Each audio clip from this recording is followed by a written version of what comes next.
What's up, guys? It's Jason with Napier Photography, and today we're going to talk about shutter speed, aperture, and our ISO. Okay, these are three things that you need to know. So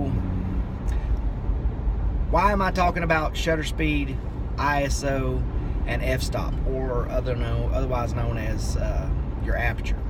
Well, it's one of those things where when I tell people you got to get out of auto control on your camera settings in order to get the types of photos that you like, it's really true.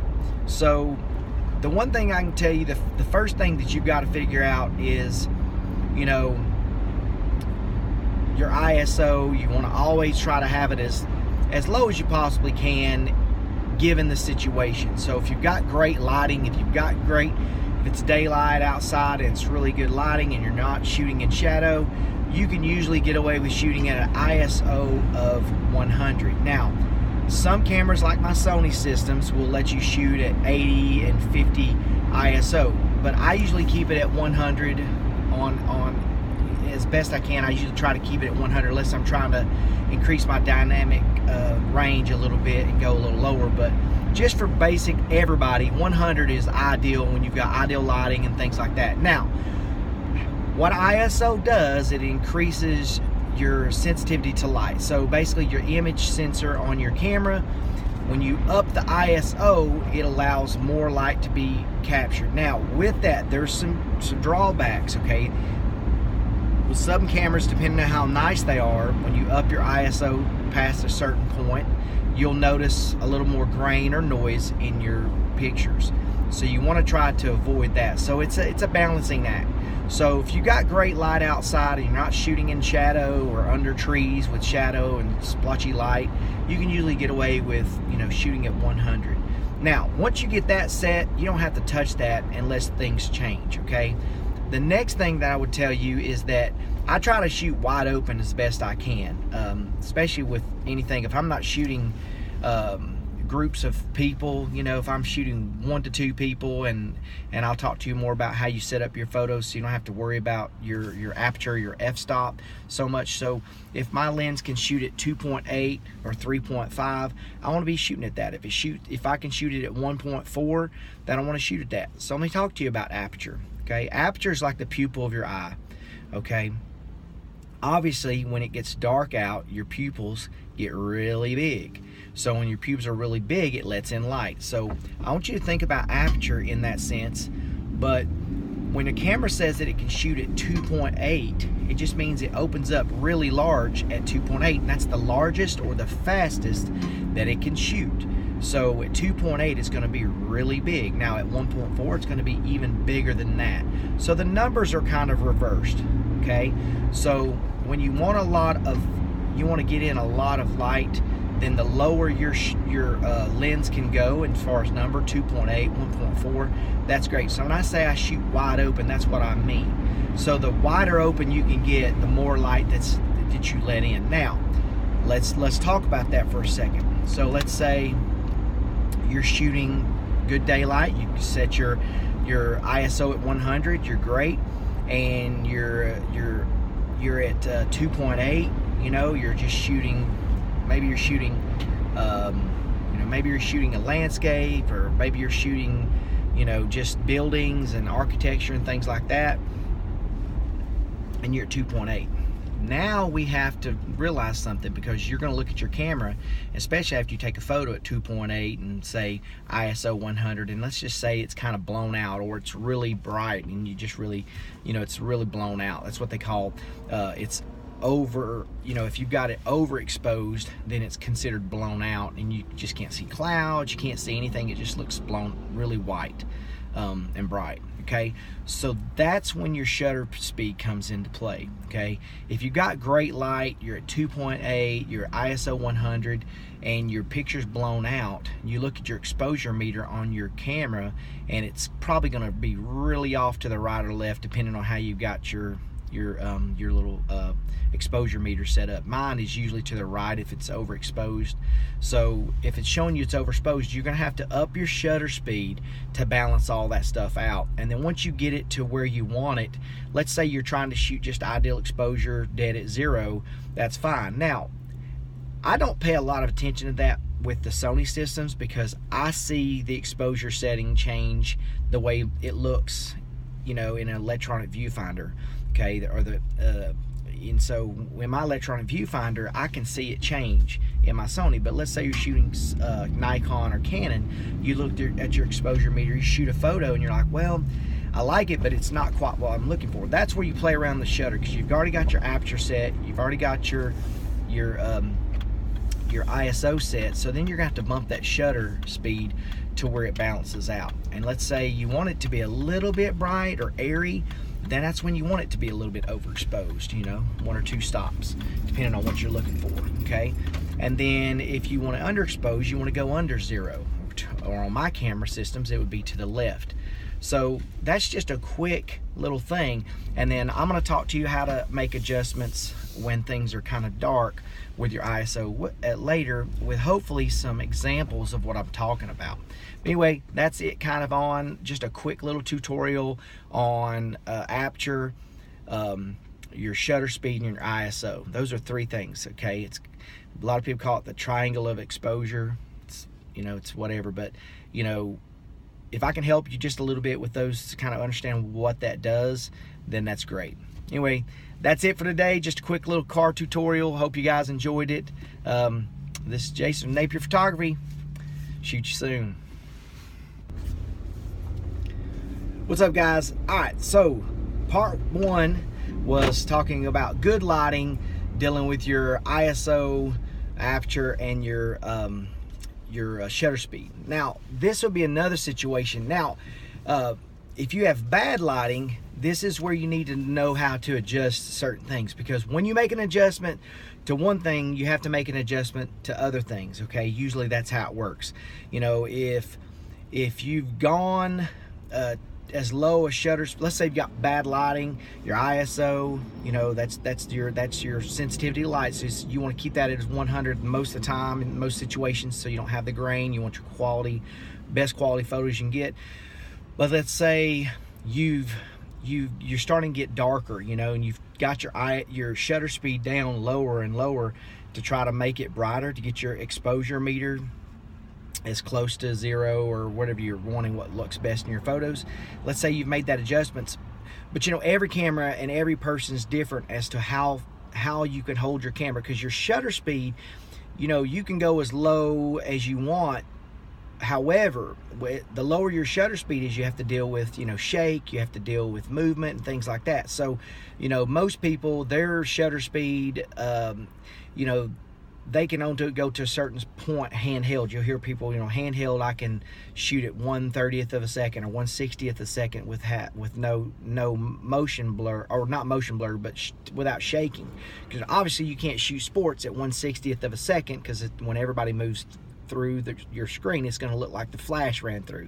But if you're just taking, like, you know, still photos of things that aren't moving, whether it be flowers or people, or just a landscape, you know, you might be able to hand hold at 1/60th. Now, with Sony, and I'm a Sony shooter, I'm able to shoot at really low shutter speeds without any blur, because I have, you know, I have stability within my camera and in my lenses. So my ability to hand hold a camera without getting any kind of motion blur due to shake is a lot lower than other cameras that I've used.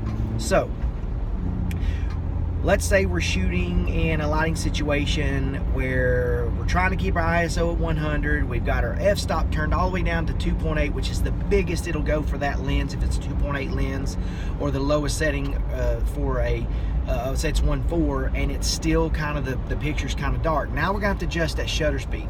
But let's say you've adjusted that shutter speed as down as you can possibly, as low as you can lower it and not get motion blur, okay? And it's not enough, okay? That's when you have to go, okay, let's get it back to where I know I can hold it by hand, shutter speed wise, you know, and I'm not shooting fast moving objects, obviously. I'm just talking about still photos and portraits, things where people aren't moving around, not little kids, not dogs, just somebody who's actually standing there and looking pretty, smiling, and they're staying remotely still for the most part. Okay, so we made those adjustments. Now is where you have to, we can't take our f-stop down any lower, our aperture, we can't do that. We've got our shutter speed where we get it, but our exposure meter's not right. Okay, it's still showing we're underexposed, meaning it's dark.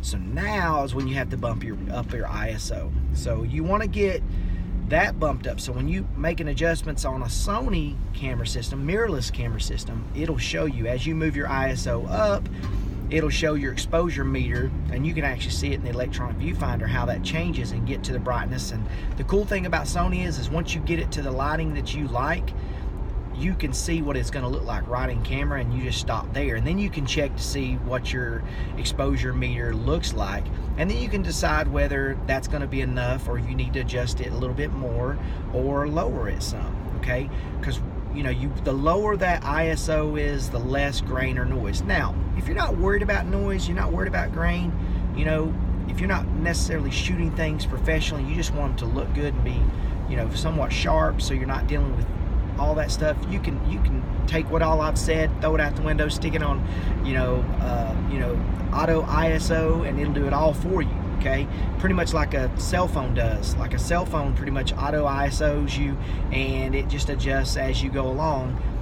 But as you can tell, when you try to shoot your cell phone in the dark and you make those adjustments and you take a photo, yeah, it looks okay, but when you zoom in, if you were trying to print that, there's no way you're going to print that. That's just going to be for Facebook, that's just going to be for your Instagram and things like that. Now, this person's really far on my behind back there. I hate that. I hope he sits there for a second. But anyway, so now we've made those adjustments, and then you'll see once you take a photo, like, you know, but you really want to make sure you don't have to bump your ISO so much up that it just looks like a bunch of snow on your picture. That's just, you don't want it to be so grainy that it looks awful. So it's a balancing act, but that's pretty much like for a darker situation. And the next thing I'm going to talk to you about in the next episode, let me talk to you about how to get proper exposure, get proper shutter speed for things that are in motion, because that's for sports photography. That's what I'm really good at. I mean, I feel like I'm comparable in most of the other photography, but sports photography is something that I really take a lot of pride in, because that is something you have to know how to adjust on the fly pretty quickly.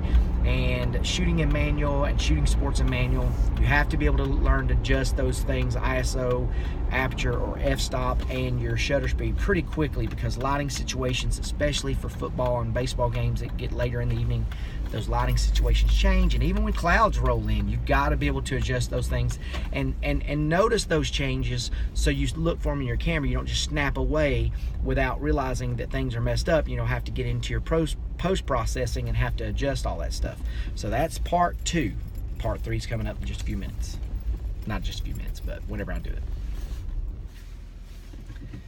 Alright guys, thanks for sticking with me for part 3 of this. And this is going to be for you guys that are constantly getting photos that are blurry with your DSLRs. Okay, now as far as cell phones goes, I'm going to do a separate little thing on cell phones, but for DSLRs, I talked to you about ISO, shutter speed, and aperture. Okay, so now it's going to really make a difference when you're shooting sports, okay, because depending on your lighting situation, it makes it difficult. You know, it's not impossible. I mean, obviously I shoot everything in manual, but if you're just starting out, you're gonna have moments where you get frustrated making adjustments and things like that on the fly. Okay, so when you're shooting sports, let's just say we're shooting a daytime baseball game and it's great light and we're at ISO 100, which is where you want to be for most things for no grain, it's like I said before. And let's say we're shooting at, you know, 2.8, and your shutter speed, you can bump your shutter speed up, you know, to a speed to where things aren't blurry. And that's where you're in a good situation in daytime sports, because your shutter speed for most sports, you know, you've got to base it off of what you're taking pictures of. So if you're doing football or baseball, you're going to have fast moving athletes, fast moving. The ball might be, if it's a baseball, you're trying to stop the baseball, you're going to have a pretty high shutter speed. Let's just give you an example. Let's say you want a shutter speed of 1/1000th of a second, and that's going to stop anything, but in my experience with Sony, I'm still able to stop the ball at lower shutter speeds as well and get not as much as a blur and things like that. And but let's just use 1000 shutter speed as your gauge. So let's say you're shooting at 1000 shutter speed and your ISO is at 100 and your f2.8. Okay, now a lot of people say, oh, they shoot at 3.5, and if that's all you've got, the lens, if that's your fastest lens, shoot at that. Okay, now I will tell you that if you've got a zoom lens that starts out at 3.5 to 5.6, you're going to notice a few things, okay? And you got to pay close attention when you're doing this. When you zoom in, okay, your maximum f-stop's going to increase. I know it's like I told you, the numbers are backwards. So let's say you zoomed all the way in. Let's say you have a little 300 millimeter lens that you've got. When you zoom all the way into 300 for these sports, you're going to notice your f-stops jumps sometimes up to 5.6 or 6.5 depending on the lens you have. Well, then that's when you've got to be able to make these adjustments to your shutter speed, okay? And if you zoom in, you're going to notice your exposure meter change to underexposed or whatever. So then you got to make adjustments to these other three. We want to try to stay away from messing with the ISO, so then we could back off our shutter speed a little bit and get a little lower. Okay, now if you back it off so much and you notice that you're getting you're getting a little blur, then you're going to have to bump it back up. And then what do we have to change? Because we're at our maximum aperture, because if we're zoomed all in, we know it's going to be 5.6 or 6.5 because that's what our lens is going to force it to do, because it won't shoot it wider. Okay, that's just how it is with some of those zoom lenses. Like if you've got a constant f4 lens, it's not going to change. But if you've got a 3.5 to 5.6, when you zoom out, it's going to go to 5.6. So then you have to make those adjustments. So let's say you've backed your shutter speed off to the maximum amount that you can handle without blur, but you're still a little underexposed. What do we talk about? You have to adjust that ISO. So then you bump that ISO up. And here's the deal, okay? ISO, you can bump it up a little bit more in the daytime, and then you can back off of, you can balance it out with your shutter speed. But I always like to be a little bit more overexposed than I do underexposed, because an overexposed photo, you can pull back some of the exposure in post and you don't see the noise if you pull it back. But if you're underexposed, meaning it's dark, and you try to bump it up, your exposure or your shadows or anything like that, that's when you introduce noise. So a lot of times I tend to shoot a little overexposed, just a little bit, so when I have to pull that back, it doesn't do anything to the photos. So when you're shooting really fast moving things, that's the things you got a situation, you got to learn to adjust those three things on the fly, because if you've got a lens that changes your f-stop, and it's going to do that when you zoom in, and then if you zoom back, you're going to have to change it back and forth again. So a lot of people like to set their f-stop, if they know they're shooting sports that they've got a zoom lens, what they'll do is, and this is just this is not an expert move, but this is what a lot of professional guys will do. If 5.6 is what it's going to go to when they zoom in, a lot of guys will go ahead and set their f-stop to 5.6, and then they make those adjustments to the other two based off of everything else they get, so, or she gets. So if your maximum f-stop's 2.8, you can set it at 2.8. If it's a 2.8, most of the time those are what's considered your prime lenses, the 1.4s and stuff, and you'll stay in that area and it's great. But if you've got an aperture variant of 3.5 to 5.6 or 4.5 to 6.5, a lot of people will go ahead and put it at 6.5 and just leave it there, and then make adjustments off their shutter speed and ISO based off of that. And that's just a smart way to do it, because then it gets difficult, because until you get experience changing all that stuff quickly to get proper exposure, it's something kind of smart to do, is to go ahead and just put it at whatever it's going to be when you zoomed in, and that way you're not have to deal with it. Because, you know, yes, 3.5 to 5.6 is quite a bit of a difference, but if you're not used to doing that stuff, switching it on the fly fast, then all you have to do is worry about, you know, you get your shutter speed where you want it at 5.6 where you can handle it, and then you just have to bump the ISO up. And you just got to deal with grain. You know, a lot of people, I've got buddies of mine that they're like, grain, I don't care about grain. You know, I just want my photos to be, you know, to be good. I want them to be sharp. I don't want it to be blurry. So that's just a quick thing, you know. So you've got 3 things. You've got good light, bad light, and changing light. And then you've got dealing with a zoomed in lens that changes the aperture. As soon as you zoom in, you'll see that number change. You got to learn to adjust that. And then I gave you a little tip on how to remedy that situation so you're not having to jump back and forth so much. Anyway, I hope some of these things help you guys. I plan on doing more of these and a little more in depth, but I just thought these would be a cool little thing to do in the car while I'm driving and things are going through my head. And I just hope that some of these little quick tutorial things will help you, and I hope to do more visual with photos and maybe some things as I'm doing it on the fly, just to kind of give you how I do it, okay? Because if you're switching from auto to manual, there's gonna be a phase where you're frustrated as crap and you're like, wow, this is ridiculous, you know, and you're gonna have great shots and then you're gonna have blurry shots, but you know, we're in digital, so just learn to live with it.